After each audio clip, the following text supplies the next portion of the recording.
welcome to this week's episode of Get the Fork Out.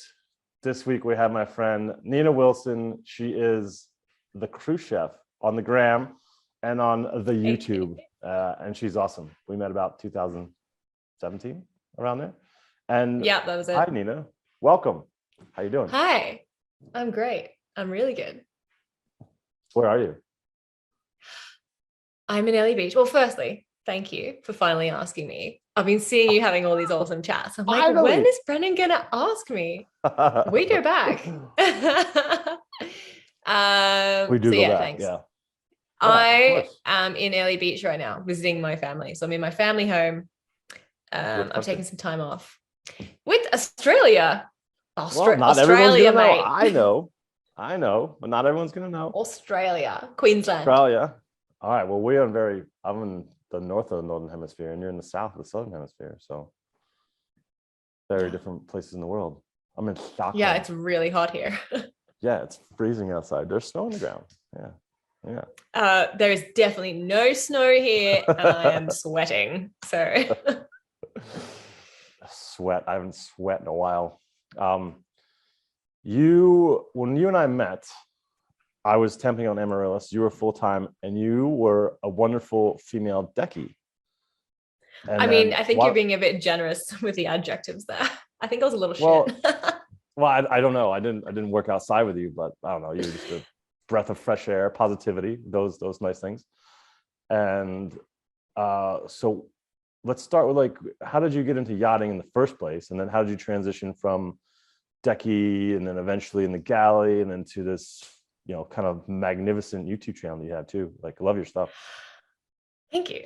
So basically my parents did yachting like way back in the late 80s. Wow. Yeah. So my dad was an engineer. My mom was a stewardess. So when we grew up, we were looking at their photo albums going, that's a cool place. They're like, oh, that's St. Bart's. Oh, that's a cool place. That's Tahiti. Yeah. So they told us about the industry. I basically got into the industry, me and my sister, straight after school, pretty much. Yeah. Okay. Just like boom, straight in. I actually started as a stewardess. I didn't enjoy being a stewardess. I think I was on a boat called Mariah, which is 55 meters, a junior stew. And in my breaks, I was always going outside helping the deckies. And then the chief officer said, hey, next season, do you want to be a decky? And I was like, can I be a decky?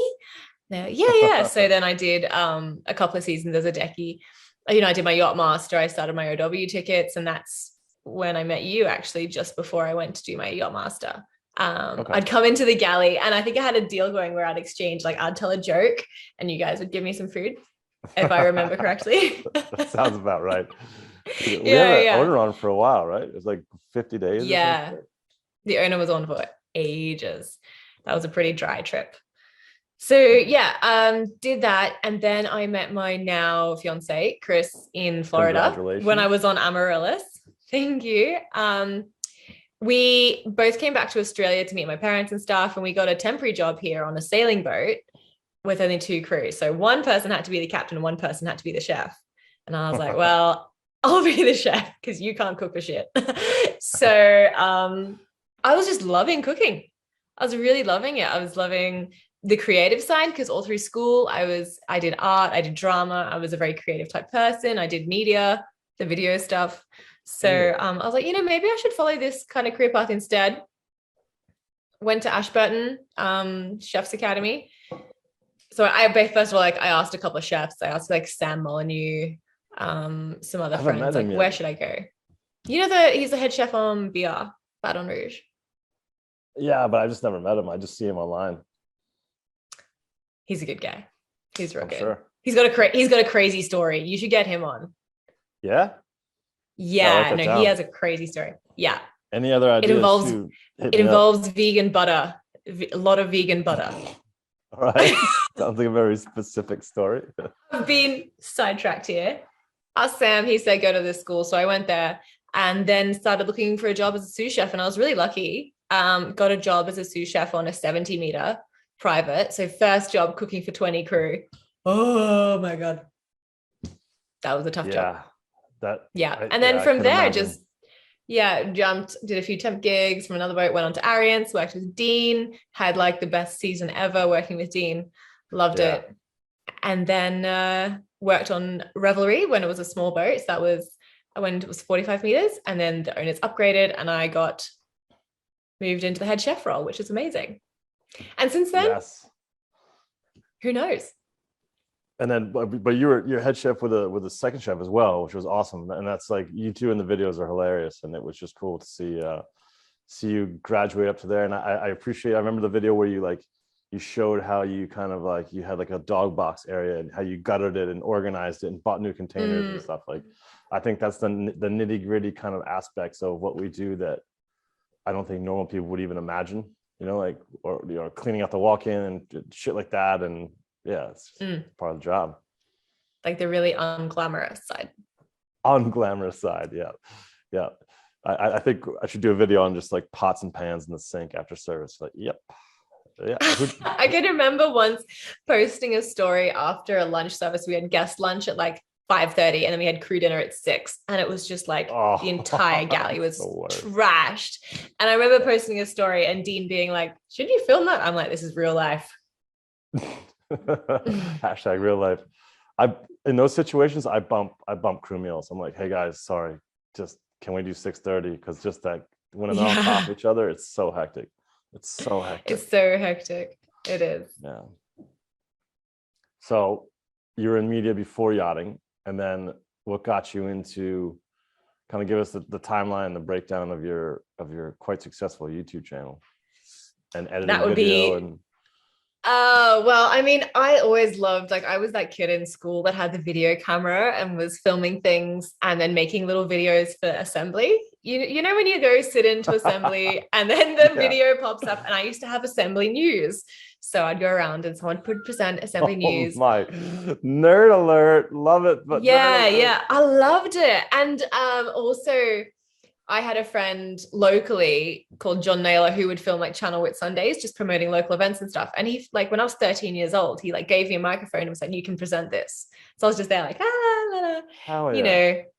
So from that, I was pretty confident in front of a camera doing like MC stuff. I used to like MC local carols events and fashion events and stuff. So when Jared came on board, and when I was on Ariance, Jared Watney came on board, and his whole role was doing the filming. And I was like, this is really cool. You know, I never actually thought about doing it myself, just because, you know, we're chefs, we're busy. It's a time thing. Yeah, it's a big time thing. He wasn't on for the Atlantic crossing. He gave me a camera and said, can you film the Atlantic crossing? I was like, absolutely. Gave it a crack. You know, on crossings, we have a bit more time. There's no guests on. He didn't end up using the footage. So I asked him, I was like, can I make a video from this footage and post it? I entered it in the Adrift film competition. It didn't win, but after that, I was like, oh, I'm going to post it on YouTube. And then 3 months later, Chris's friend in the UK, who has nothing to do with yachting, sent him a message saying, why am I seeing your girlfriend on YouTube? And I had no idea that it had just kind of taken off. Really? Yeah, I had no idea. I have like, I do not numbers? disturb on my phone. I think it had hit like 300,000 views and I didn't even know. Wow. Yeah. That's amazing. Yeah. And then I posted another one that I filmed. You know, I think it was just like a really niche thing. Yeah. You know, food, but people yachts. would have had to, and this is probably going to bore the shit out of everyone about the back end of the YouTube, algorithm. The algorithm, mighty algorithm. Like, it must have pinged up on everyone's searches somehow. Yeah, I follow impressions a bit more now, but back then I probably would have maybe it was something to do with that. But yeah. Or just people watch the whole thing. I think that's the thing that and comment. I've learned. Yeah, that's the thing that kind of what you learn, where the algorithm really the only thing that's important is like that people like your shit. Like, that's the only thing that matters. You can try to trick it if you want, or just do they watch the whole thing? That's all that the algorithm actually cares about. And comments. Yeah. Comments, likes, shares, hit the notification bell. Oh, I hate all that shit. why I don't do it. It took me a Yeah. long time. I think it was only in like my 10th video. I was like, remember to subscribe. And I was like, have I done that? Ugh, who am I? Yeah, I hate it. Yeah. So it's come. How Remember many to videos do you have subscribe up? to Brendan's YouTube channel. Oh yeah, olive oil and gasoline, everyone. Remember to like and subscribe. Ugh. Can I just interject here quickly? Tilly, who I was working with on Revelry. Yeah. So she always refers to you as olive oil. I'll take it. I prefer Yeah, gasoline, but olive oil is fine. Yeah, because we listen to a couple of your podcasts in the galley, and like I'll chat about you or whatever, and she'll be like, "Oh, olive oil is blah blah blah." That's the first. She's gonna hate me for saying this. She refers to Josh as the hot chef. Josh. Which one is Josh? Josh King. Josh King. He's like hot chef. Yeah. Yeah. I'm gonna make sure I tag Josh and Lily in that comment. Jokes.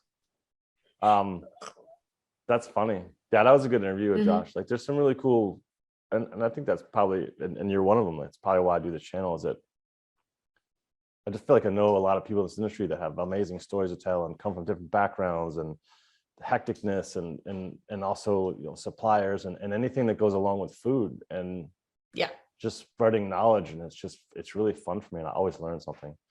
Well, the galley refit one, that's really cool. Yeah. And that came from me, like doing a refit on 86-meter fed trip with no resources at all. I'm like, well, now I have the resources and I have a YouTube channel. I might as well just share them so that people want to search it. It's there. And they can always get in touch with Dirk or me. And it's quite daunting, I feel like, when you get a refit where you're like, okay, what do I do now? Yeah, it's massive. You know, if that's it's similar to planning a wedding, I think. I feel like probably, yeah. I've never done this before. What am I supposed to do? I have to make decisions like now. Yeah. Months ahead. Yeah. Months ahead. Literally. Yeah, that was a good one. The new build one was good too, but no one's going to really watch that, I don't think. And refits are going to be more common. I think that the new build one was interesting as well. Bring on the new builds. I mean, what's that?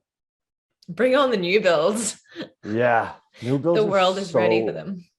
Yeah, new builds are so gnarly though. Like I've never been more stressed in my life than on a new build. No. Yes. So, all right, everyone thinks that new builds are these like perfect scenarios. New builds are rarely finished to the nth degree. There's all kinds of warranty work and shit that doesn't work, like main systems. The owner's expectations are through the roof. Of course, they've spent millions, hundreds of millions on this shit, and it like barely works. Yeah, literally. And it like barely works. And the crew is scrambling. The crew, you know, the organization isn't set in yet because there's been no use yet. It is, everyone dreams of new builds, but like the crew that built the boat rarely make it past the first year. That's a true statistic. Yeah. It's messy. It's real messy. It's like you're the guinea pigs that go in first. Yeah. You're the trailblazers, and a lot of the pioneers didn't make it. They did not make it. No. They fell down, they fell by. Yep. They got mauled by bears. Lots of terrible things happen to them. So what's your plan? What's your plan now? So you're no longer on Revelry. You've moved on, and you are looking for let's do Nina's ideal job. Nina's ideal job. It's always changing. I mean, the reason we left Revelry was basically because in a whole year, we only spent 4 weeks at home in our house. Oh, like in a whole 12 months. Yeah. And we were kind of going, oh, this is not sustainable for us as a couple, for us, for our mental health, for anything like that. Yeah, of course. We approached them about the option of going rotation. They said if we could, but not now. It won't be for another year or so. And we were like, we can't do another year. Yeah. And we had reasons we need to go home. I'm submitting for my UK visa, and my passport's no longer with me. It's away. And I need to see family and stuff. So basically, the next job that we're looking for is going to have a good work-life balance. So the cute words of rotation. Yeah, I feel you. It's worth holding out. It's definitely worth it. I held out during COVID and was lucky enough to get Arians, but it was hard to turn down work, but you kind of have to stick to your guns to get it. Yeah. I am thinking I am in a tricky situation where I have my wedding in September, and I want to do like lots of stages and courses and things like that, and some things with the YouTube channel. So I'm thinking maybe I'll freelance until the wedding and then see what happens, because after that Chris will have his master's ticket. Maybe we look at a smaller boat. We don't know yet.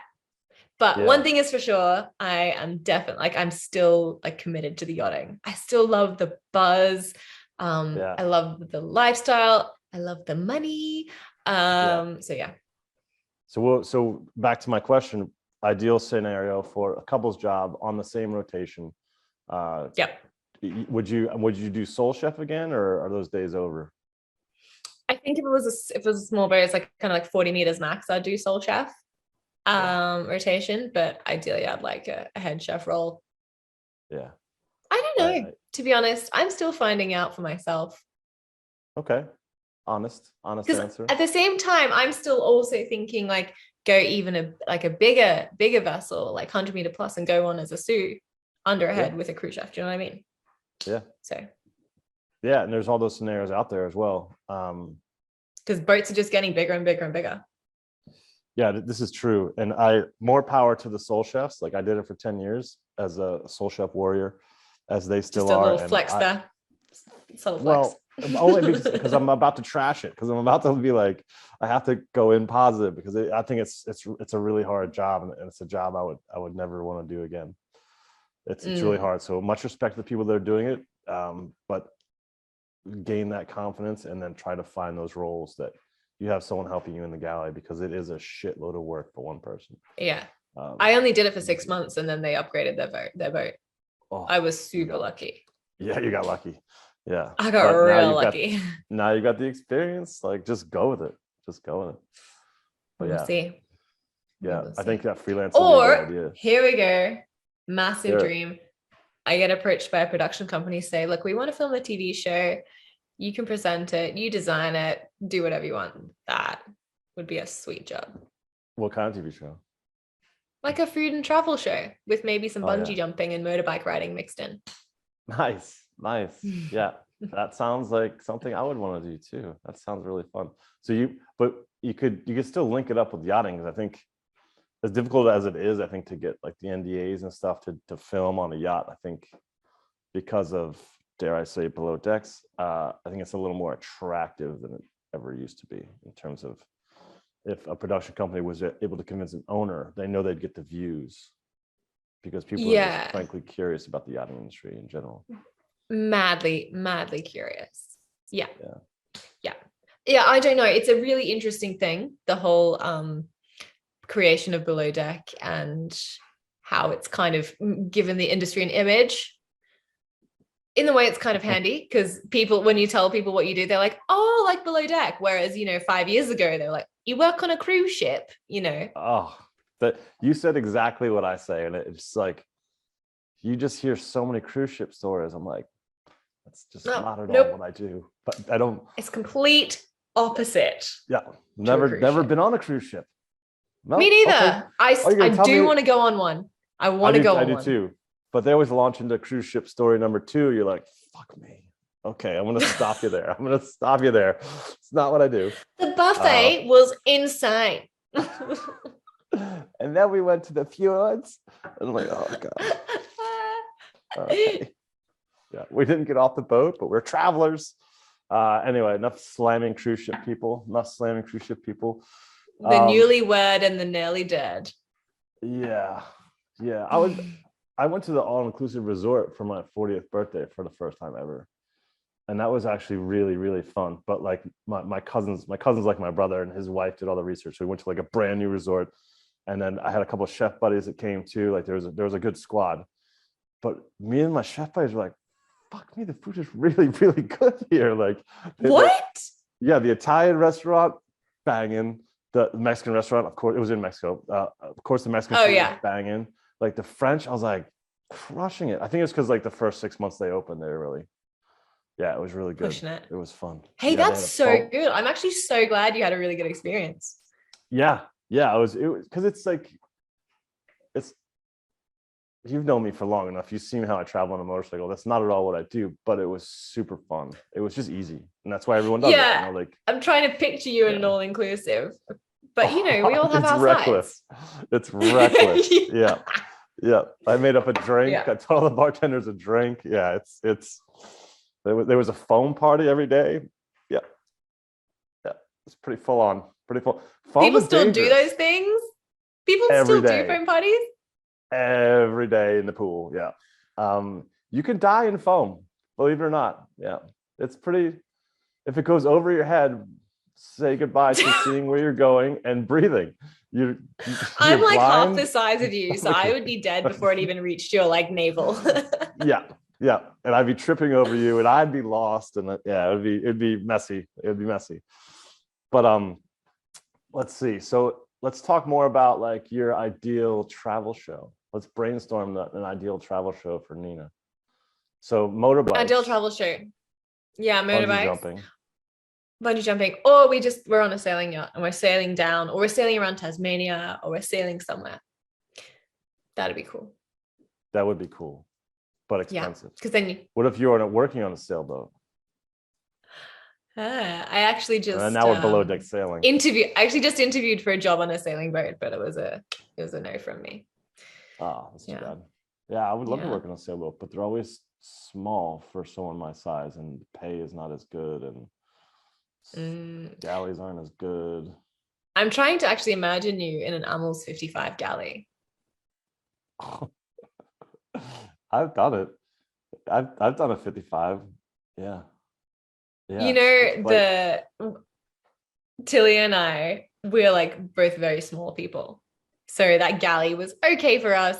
The coffin I designed for people mine and Tilly's size. However, the chef that's replaced me is not mine and Tilly's size. Oh yeah, because I couldn't turn around in there. I don't know what. No. No. It's like a one-way street. Yeah, yeah. No, that is hilarious. I love that episode too because I was looking at it, I'm like, that's so small, but it's perfect. He's organized it perfectly. But I'm like, I couldn't turn around. I couldn't get out, much less a handful of shit.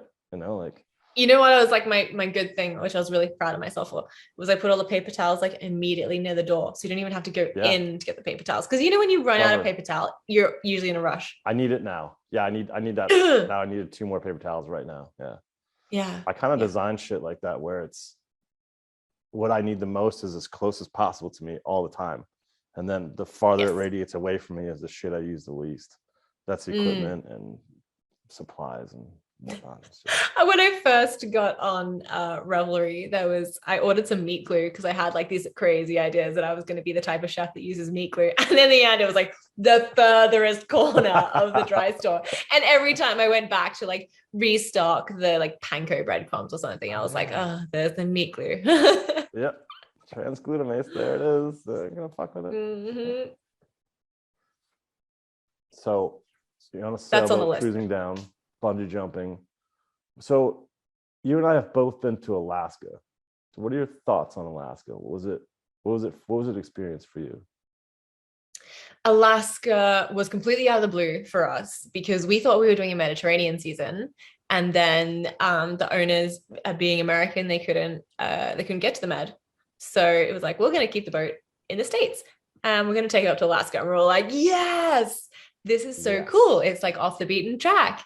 We went through Panama, we stopped in San Diego briefly, went up to Alaska, and we were in Alaska for 3 months, based out of Juneau. And because we kind of did the same trip a couple of times, we saw the same glacier like 5 times, South Sawyer Glacier. And each time. Not Tracy Arm?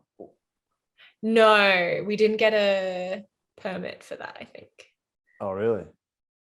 Okay, South Sawyer. Oh, sorry. We did go up Tracy's Arm, but in the tender. Yeah, that was. You got to remember, like, I was in the galley for a lot of this. Same. We all have these ideas that we're gonna see cool shit, but it's like, no, because you're only doing cool shit when there's guests on. That means there's people to feed, and so we don't. But sometimes it's even the shit out the window is worth it. Or you're like, oh, this is sick. I'm Yeah, I'm somewhere. Yeah, it was. We lucky like the galley door was, it's on the side deck, it's the crew entrance door, and we could just run out onto the side deck and look and be like, there's an iceberg, stuff like that, There's a seal. which is really good. Yeah, and the people we had on board were very welcoming for the crew to come on the tender for little scenic tours and stuff. And I just want to say a special thank you to the whales of Alaska, because they would always plan their feeding right after guest lunch. So we would be done with guest lunch and then they would put on a show. It was so convenient. We could actually come outside and watch them bubble feeding. It was amazing.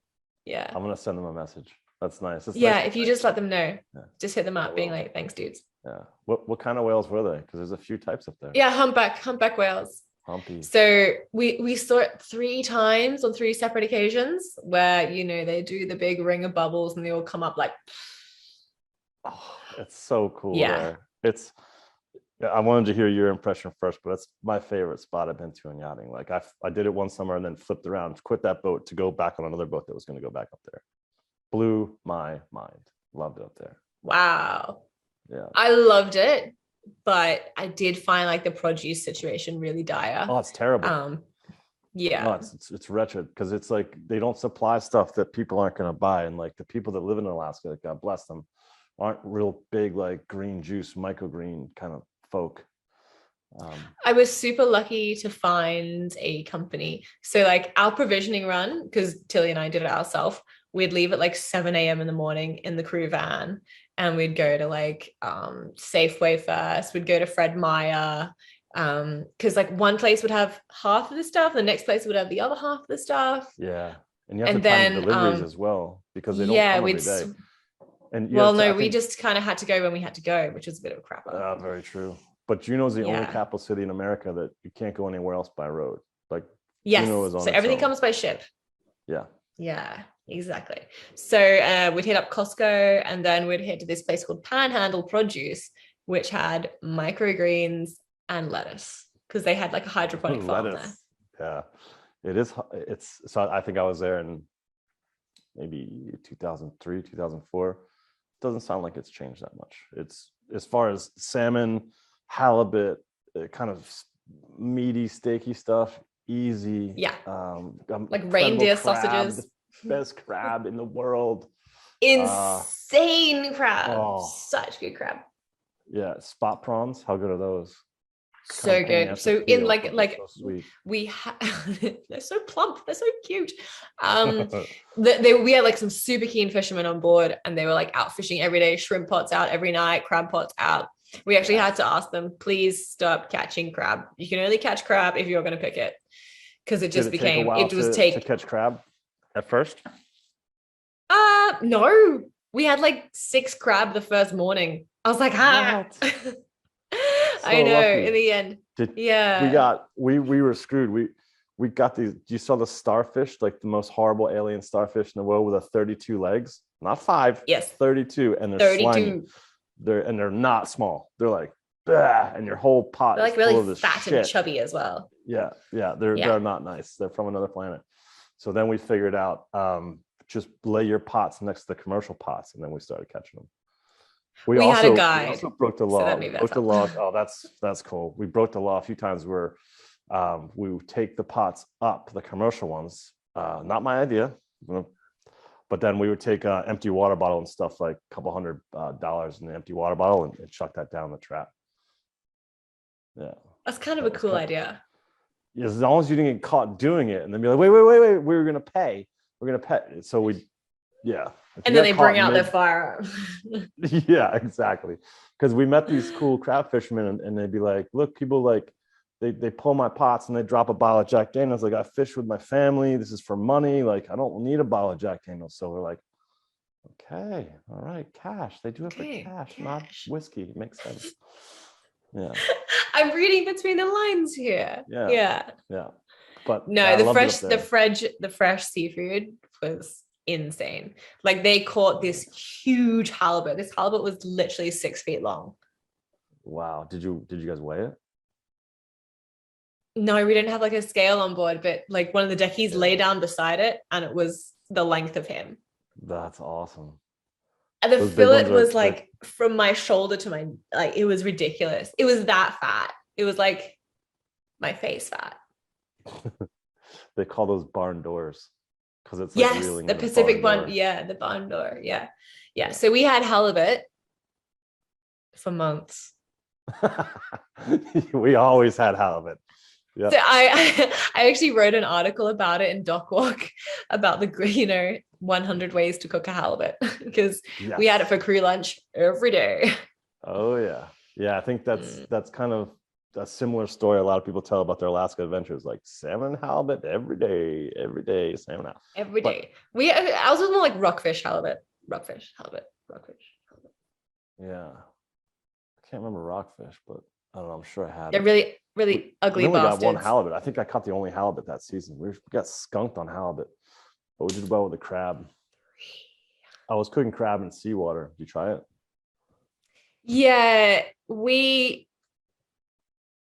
no, it went wrong. Really? Yeah, we had this big beach barbecue and we're gonna do like a crab boil. And the deckies thought they turned the gas on the pot, but they didn't. So when I arrived, the water was just stone cold. Yeah, well, I think it had just blown out or whatever. Yeah. So in the end, I ended up just doing the crab on the barbecue.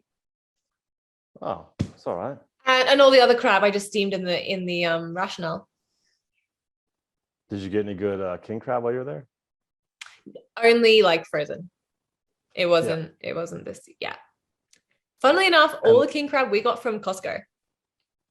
Yeah, I get it. I was spoiled. Like I was seeing a girl while I was there, and I got invited to a wedding, and holy shit! So I had king crab that was like brought out of the water that morning and then steamed and brought to the wedding, and it was in a big like a Rubbermaid trash can, like a halfie, and it's just full of crab legs. And I ate like one bicep of and I was like, holy shit. Because that stuff that's pre-cooked, that's frozen, is completely fucked. It's been overcooked by someone that doesn't care. Then it's been frozen, so all the cell structure is ruined by the ice shards going through it. Yeah. And then you got to cook it again to warm it up, and it's just foul. But fresh, cooked fresh. It just like, it's even hard to get out of the shell. The meat goes all the way against the shell. It's banging. Interesting. Pro tip, you can order it from certain provisioners raw frozen. That makes a massive difference. I did get some raw frozen from a provisioner. I don't want to say their name because they really messed up my order. But I didn't rate it. No?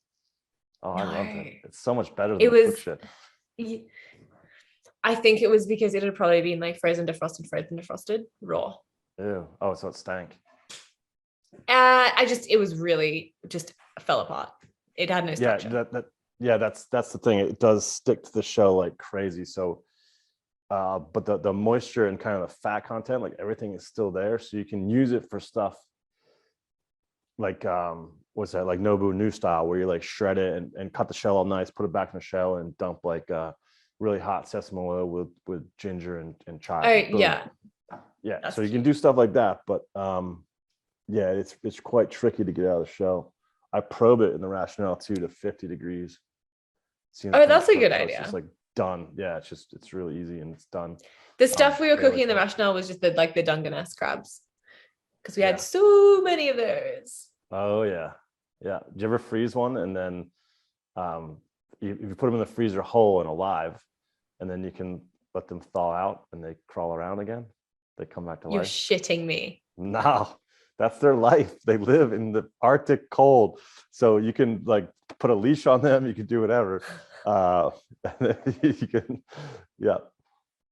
I mean, to be fair, what I did to them was no better because I was like skull capping them on the bollards on the swim platform. So yeah. But yeah. And you can also give them a couple of steak knives in each claw, and then two of them can fight each other. Yeah. Yeah, you got bored in Alaska, didn't you? Yeah, one season was a bit like nuts. You know, one season was like we had free time and we were like fly fishing, taking seaplanes and fly fishing down a river. Had time to date someone, and then the other season was like, no, it's just work. So when it's work all the time, Brendan goes a little kind of over the edge, and he makes Dungeness crab, take knives and fight each other. Which they don't really fight each other. I mean, you can't. Steak knife is, it's never gonna pierce. Yeah, but I can see you. You're there and you're like putting money on it. You're like, yeah, I'm there. Yeah.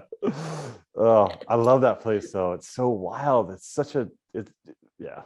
Not to talk about my Svalbard adventures right now, but they connected in the same sort of like, this place is dangerous. There's a lot of yes, it was that around. genuine thing where you think you're just gonna go for a run after work, but you're like, I've actually got to take bear spray with me. Yeah, am I all right? It's getting dark. Yeah, it's insane. Yeah. I mean, it's similar in Australia. I mean, I was driving home last night and a snake was crossing the road. I was like, I better stop for this snake, you know. Really? Oh, Did it yeah. then attack your car? No, it didn't. No. It moved.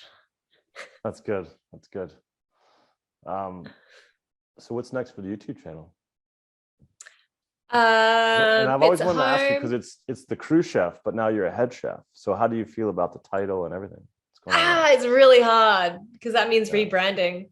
And I'm not a huge expert on all that. I think I will have to change the name eventually, you know, when I quit yachting and all that kind of stuff. But it's just such a good handle, you know. It is. You want to hear the story about the handle? Yes.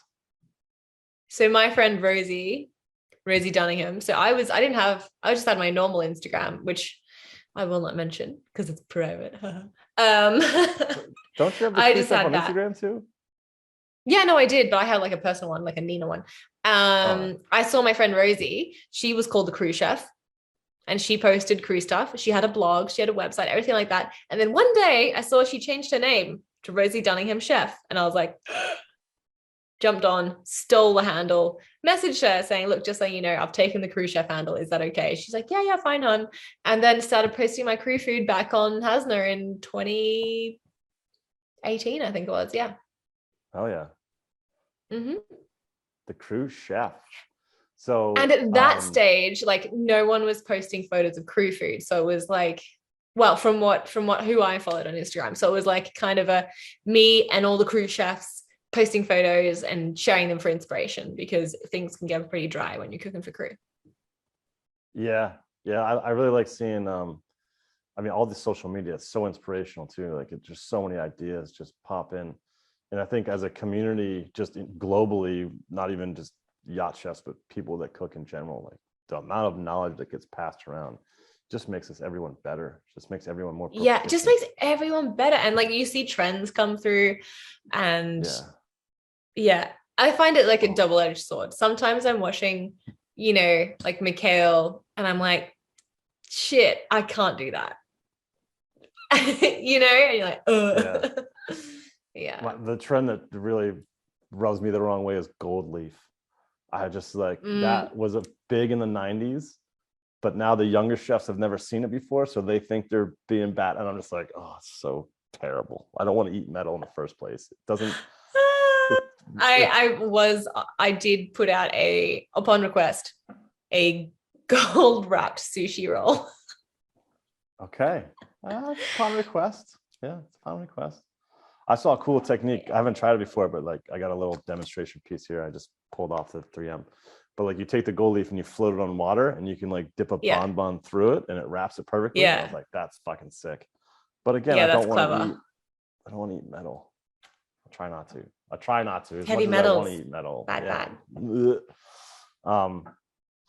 So what's coming up on your YouTube channel? Like what's new? What's the new hot shit? What's coming up? So I've just been in Tasmania with my sister. We did it. Oh, I love Tasmania. Have you been to Australia? Have you been to Tasmania? No. So you were in Asia. It was so close. How did you not make it down here? Brennan, you're bad. COVID. So the idea was to get my bike from Bali, well, from Indonesia, probably either from Kalimantan or from Flores or from the other one at the end, I can't remember right now. I can get the bike to Australia, but I mean, how am I going to do that now? It was a pain in the ass back then, where I'd have to scrub the bike for 5 days with a professional just so there's no microbes and shit. And then now it's like Aussies can't get back into Australia until quite Well, recently. yeah, they so- can. The border opened up 4 days ago. You're fine. Oh, you make it sound like it's been fine the whole time. You guys have been crazy there. Crazy. No, I haven't been to Tasmania, but I really want to This go. is my first time back in 2 years. I refused I to can come back imagine when it was why. quarantine requirements. Yeah. Yeah. Yeah. Anyway, so I've been in Tasmania with my sister. I basically planned us like this mad road trip down the East Coast, eating at lots of really nice restaurants. So I filmed that. We did some oyster tour. We went to some, really cool farm to table restaurants. And I did a stage at the Agrarian Kitchen, which I just loved. I was like, I want to work here. Yeah. How long? Yeah, just to explain, only 4 days. That's fine. Yeah. Yeah. But it was amazing. I mean, they're only open 4 days a week.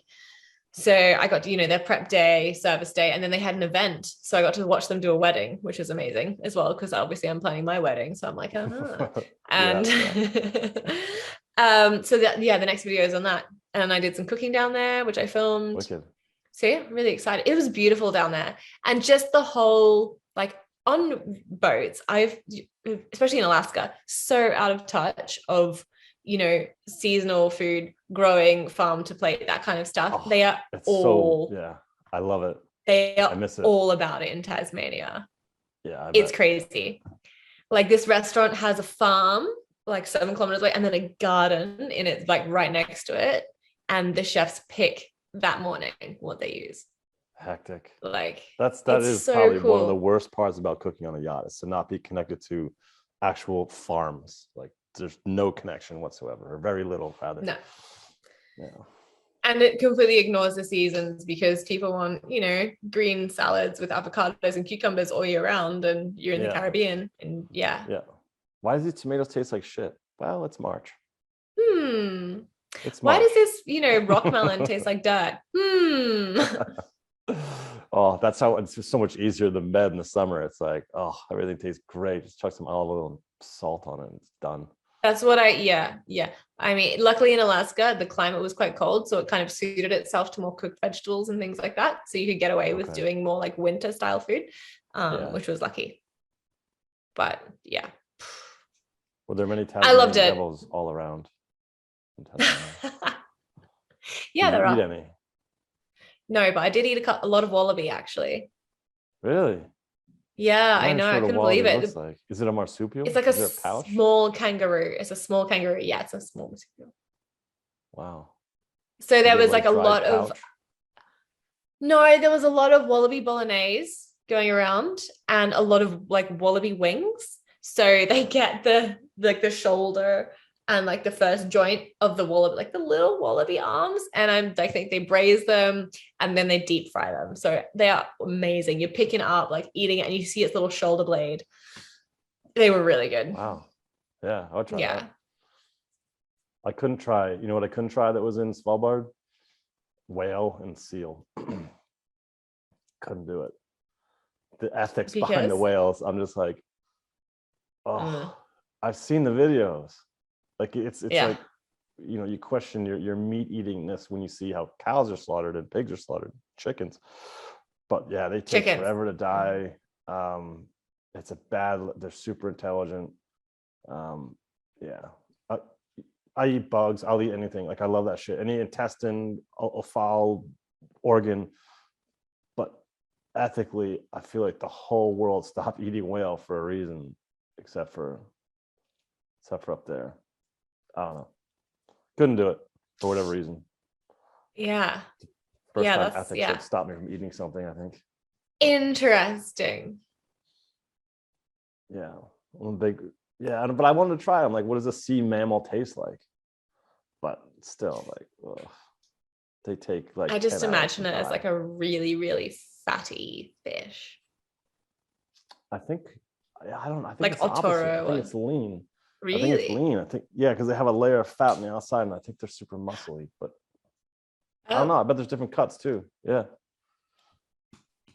different parts of the whale. Yeah.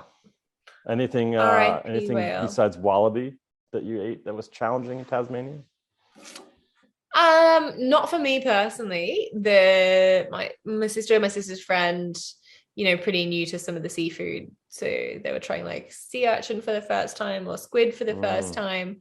But, that's just really fun to kind of introduce people and to take them. Yeah. We're going to like, there's some really nice restaurants where it's a 13-course meal. And they're like, what is that? You're like, just eat it, just try it.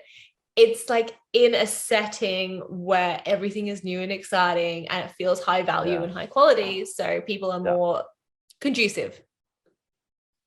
Yeah. Uni's a tough one for a lot of people. It is seafood times 10. I love it, but I can see I've watched recently some people try it for the first time in Barcelona and they're like, wow, that is strong. I'm like, super fresh, super good. It's just incredible. I think I'm fine with that. The only time I really have struggled is when Neil, a chef abroad, Neil. Yeah. He took me to oh shit, yeah, you did. I haven't watched that one yet. We went to Enigma together in Barcelona. So bummed it's closed. I heard it was fucking awesome. It was like amazing, equal parts awesome and challenging for me. A, because we were both really hungover. What idiots, who does that? And B, because I ate 4 different types of brain. And they What animals? The first one is just like this small wooden plate, like board, and it's just got a prawn head on it, like a completely raw prawn head. And you can see like that's the bit there and that's the brain. I was like, whoa. Like did it in one. And when I bit it, the brain just went like, and then I was like, but I kept it down. Yeah. And then it was like rabbit brains, which look like a little walnut, and they don't tell you, and they serve it to you, and they're like, guess what brain it is? You're like, oh. That's a fun game to play with a hangover. Guess whichever brain it is. I was like, how can you do this to me? And then it was a lobster brain, and then I can't remember the last brain. But yeah, the lobster brain was also a no-go for me. That's usually the part you clean out. Yeah, it was like a very small like part of the brain on like a consommé of some kind. So it wasn't the coral. I mean, we also it was the head. Okay. I think it was a bit of the coral. I just like to build the brain. All right. It definitely looks like a brain. It looks like a freaking brain. And we also did the wine pairing, so Yeah, got back on it. Yeah. No, everyone raves about Enigma. We just went to Disfrutar and Las Artes when I was there. Both very good. I don't think I go back to Las Artes, but Disfrutar I would go back. That was quite fun. Yeah, it was good. But Enigma, sorry I missed it. Yeah. No, it was amazing. It was really cool. It was certainly an experience, which I enjoyed all for the more for Neil being there, because he's like a really great guy to go out for dinner with. Yeah. Yeah, I think I miss dining with chefs, especially and I love taking crew as well and kind of helping them through challenging situations on a tasting menu or something. But it's really fun to go out with chefs, and there's always so much shit talk and just so much shit talk, and it kind of sometimes turns into a little bit of like a pissing competition, as we're like, oh yeah, I can, but I can, So when are you coming back to the Northern Hemisphere? Any plans soon? When are you going to start freelancing? March 19th. That's exactly when I go back to Barcelona. And you're going to head to the Caribbean, or are you just going to like probably head right to Europe and just set up shop there? No, head to Europe. So my partner and I have just bought a house that needs renovating, so we're gonna do that. And I've got my ship's cook certificate booked in. Oh, you've got to do that. Well, I've got my Cayman Islands one. Yeah. But then I'm just going to do the other one, because also I said I'd film it for YouTube. So they offered me a good discount. So. Who are you doing it with? Leiths. Okay, I don't know. At least it's not. There's one in particular where I'm just like. Oh yeah. No. The one that pushed it on the industry and made it a thing again. Not them. So yeah, well, that's cool. At least you get in for free, because you don't actually need it. As long as you have one, as long as you have some sort of certificate, no one really gives a shit. Or if you have level 3 food hygiene. It's good. I'm looking forward to it. It's good content. Yeah. And I think I'll probably freaking fail it now. I'll be like, shit. I should have paid more attention instead of filming. Yeah, it's because it's going to be. Yeah, I heard it can be challenging depending on who you do it with, and you're like, you set up a really esoteric test. Like, thanks. What does this prove? Yeah. Like, make a croissant. What? Yeah, make puff pastry from scratch. Okay, sure, no problem. Figure it out. But why? This is a testing. This certifies me to cook on a yacht. Like, come on. Yeah, well, I think that'll be so cool for content as well, because everyone would love to. It'd be like almost kind of a preparatory YouTube you could watch before you did the course or before you took the test. Yes, there are kind of some strict rules. Like I can't show what I'm cooking, so I'll have to be creative with what I film. Just put an emoji over it of like a chicken, and like chicken underneath it. I'll do a time lapse from really far away, so you'll see that, or something like that. Yeah, that'll be cool. Yeah. So March 19th. So pretty soon you're coming back to Europe. I'm excited for the season, actually. Yeah. Need any temp sous chefs? Maybe. Let me know, because I might freelance. We'll see. Yeah, I'll talk to Captain Dino about it. That'd be kind of fun. Have you We're getting. But you still have Jamal, right? Jaleel, yeah, he's going to be gone. But Jaleel, sorry. My next stint the galley is going to be in and out of service. So yeah, so with the paint and the refit, I think there's going to be a lot of days where there's not going to be much work. So, and then in June I'm off again. Wow, it's a tough life being a rotational head chef, isn't it, Brennan? Yeah. I don't know. People try to make me feel guilty about it. Been doing it 20 years, so everyone can suck it. I've earned it. Flex. What do you want me to like? Is that like? I feel like, especially like junior crew, they act like we all drew names out of a hat, and I just got the lucky one. I'm like, no, sorry. It's just you've been in yachting for 5 minutes. You relax. You'll get there one day, or you can leave. Are you gonna pat us patronizingly on the head as well? Probably. Yeah, probably. Yeah, you know me. You know me. Yeah. I mean, I'm coming up on 10 years next year. Yeah. When I said you, I didn't mean you specifically, but just it's always the Thank you. second year Stu or Decky being like, oh, it must be nice. I'm like, yeah, you should have seen me 15 years ago, how nice my life was. Yeah. You get Wi-Fi and flights home. Yeah. And mental health days. Mental health days, yeah. No, but like the rotation life is awesome. I kind of wish for a while I didn't want it. Like I was given an opportunity for it on well, I guess I could say Magumbo, and I said, no, I want for it too. Because I'll spend too much money, and you do spend a shitload of money, but the work-life balance is awesome, so that when you are working, it's so much nicer to not be burnt out towards the end, to not do a 5-month charter season in the Med and just like come out a different person at the end. Like, who am I? Why do I do this? Yeah, it wasn't so bad. I'll do it again. Why not? It wasn't so bad. God, no. Just awful, isn't it? It's seriously like the burnout that I had after doing the sous chefing for 20 crew. And even though it was only a private vessel, we had guests on for pretty much the entire season. So in like a 5-month period, we had 2 days off. And I took 5 weeks off after that. And for the first 2 weeks, all I did was lay in a hammock in Nicaragua, surf in the mornings, and read my books in the afternoons for 2 weeks. Like that's how long it took me to get back. That sounds about right. And then you can start to think about food again after that. Just give me 2 weeks. I don't want to think about. I didn't even want to eat. Food. Yeah. I didn't even want to eat. Yeah, it's such a weird, toxic relationship not toxic, but it's a very weird relationship you have with food when you work in the galley. I think I remember when I was on Arians and Dean had hurt his shoulder. So he had like the first charter off. We had a chef come in. The charter guest didn't like him. So he had to leave halfway through the charter. Yeah. And then I was left by myself for a period of time.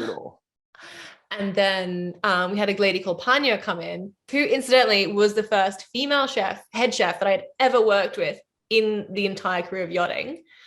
And she was like the most chilled cat ever. And I remember her saying to me, she's like, I work better when I'm half full. Like, when the tank is half full. And I was like, whoa, I never thought of it that way. But yeah, it's true. You kind of just like, I think when you're too full, when you've eaten a big meal, I'm just like, oh, I can't look at food. Yeah. I don't know if it's different. It must be different for different people, but you're just like this weird balance of tasting everything all the time. So you're never actually full, but you're never actually hungry. Yeah. I experienced that a lot where you're just tasting and then, and then you realize an hour after your shift, like, I am actually really hungry. I never actually ate today. I just tasted food and kind of fooled my body into thinking that you've eaten. Yeah, exactly. Or at the end of your shift, you're just there like stuffing your face with the guest leftovers and you're like, oh, I ate way too much. Yeah.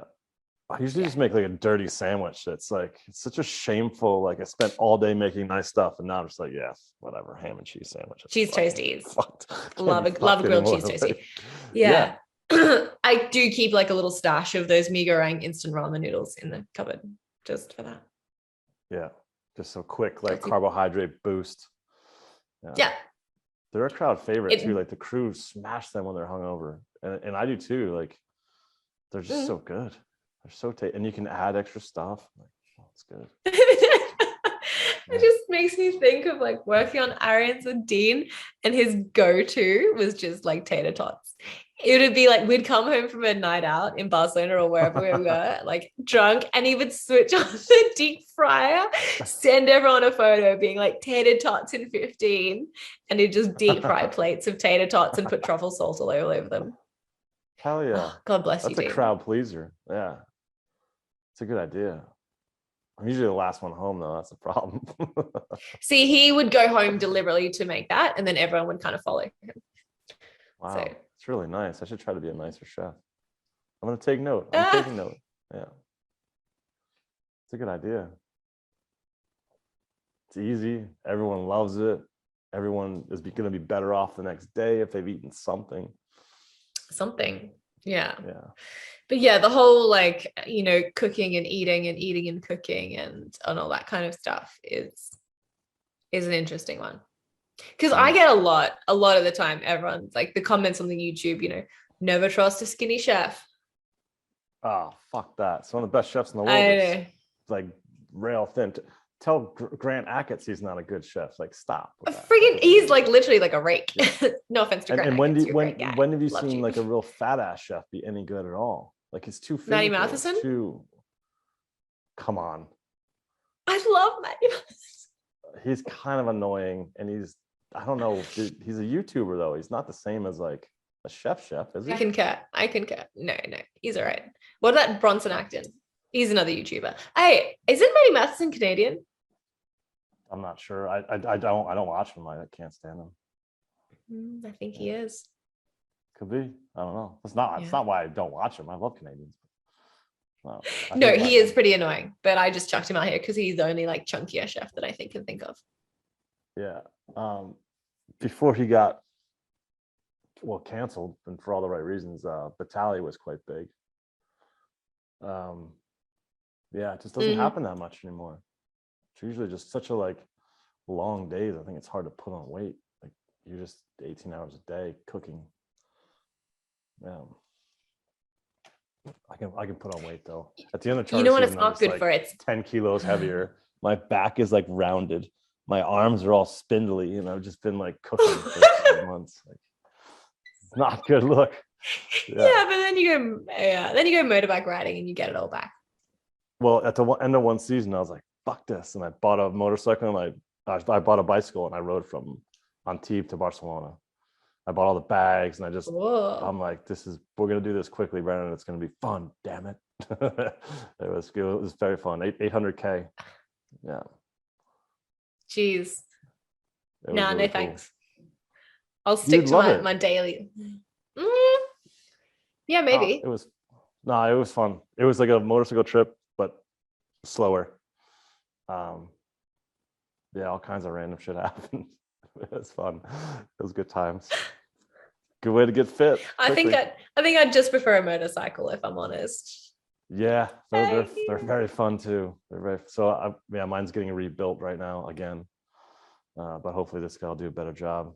Oh, Mine's in the garage and starts like a dream every single time. Can't fault it. what are you riding? What do you have? I've got a little. It's not even from my. It's a CRF 125. So it's a little Honda like trail bike. Oh, fun. Is it a 2-stroke or a 4-stroke? No, it's a 4-stroke. Okay. And it's got an electric start. Hell yeah. No, hell. I was driving a 125 around Bali and I weigh 4 times as much as you, and it was still a lot of fun. I think that's a bit of an exaggeration, but 4 times, 5 times. Yeah. No, I'm like 50 something. I'm like 53 kilos. Okay, more than double then. Okay. Yeah. I'm denser than I look. It's a Chris. Whenever Chris picks me up, he's like, "You're really heavy. You're quite solid." I'm like, "I'm not sure that's the kind of thing you should be telling your fiance, darling." God, you're like a what's it called? Like what happens when a star goes out? Like you have the density of a dying sun, something like that. Like a black hole? What the fuck? Dude, they just snuff out and it's this horribly dense thing of magma. Like, you know, you can do that when someone tries to pick you up. You like really. Do you know that? Not many people try to pick me up. That's probably what happens. Yeah, it does happen. Yeah. It does happen. It's always a decky. It's always yeah. Oh, I bet. Yeah, I know, but it's a young decky, and they're usually South African.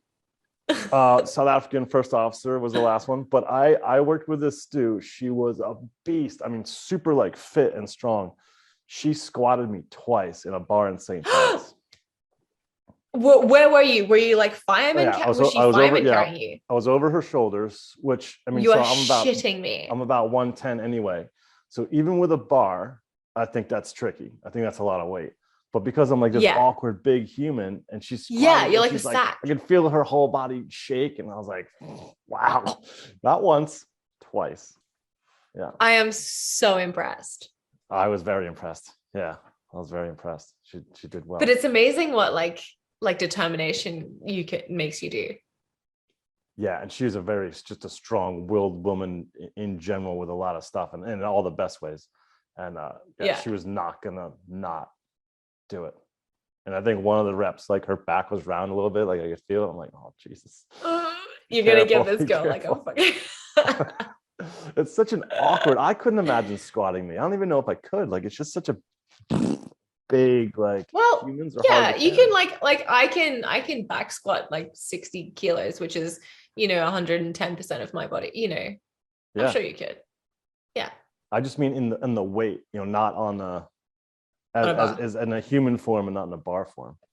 I don't know. We've got because really humans off are the rails messy. here, We are sorry. Sorry, this is like a fault. conversation that I would be having with Josh, because Josh is just obsessed with freaking weightlifting on the lash. Yeah, he loves CrossFit. Yeah, I'm glad you guys got to meet. I still haven't met Josh in person. There's been a few people I've had on the podcast I haven't quite met yet, unfortunately. I feel really lucky because for some weird reason, I know a lot of chefs in kind of like the connected. So like I used to work with Sam Molyneux. I used to work with you. I know Josh, I know Dean, I know Neil. Just randomly, I don't know how. Like I worked with Sam Molyneux when he was a deckhand on Mariah. Like they employed him as a chef. They employed him as a chef, and then we had a full galley refit. So then he had to become a deckhand for like 3 months, and I was like, "Yo, shit." Oh my god, I want to hear that story. Sorry, Sam. You have to get Sam on. You really do. I will. He has got some stories. Yeah, and then we won't do it now, but any other ideas, just shoot them my way. Cool. Like I wanted to do, ideally it would be like half chefs and half suppliers of any sort, but they're actually quite hard to find suppliers. So I kind of need to lean on the chef community more to give me more supplier ideas, because then it's nice to hear chef stories, but it's also nice just to learn more shit about food. So I need to focus more on that, I feel like. But we'll definitely get Sam on board. Yeah, and I have a couple other people coming up too. But yeah. Well, you know, we've overshot the hour by a bit, so we should probably. My apologies. I think it was all the back squatting chat. Back squatting, yeah. Back squatting and Tasmanian chicken wings. Hungry, very hungry. I might smash some chicken wings right now. But why are you fasting? Oh, I don't know. I just feel like it's the challenge I want to do. Yeah. Yeah. Some days I don't eat until like 9 at night. Yeah. I think we should talk about this off air. You don't, yeah, I think you're right. I think that's a good idea. Thanks for watching, everyone.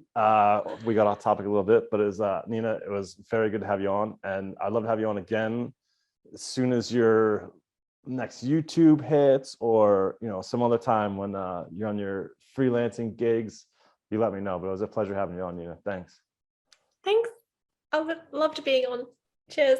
All right, guys, that's it. Thanks for watching this episode of Get the Fork Out. See ya.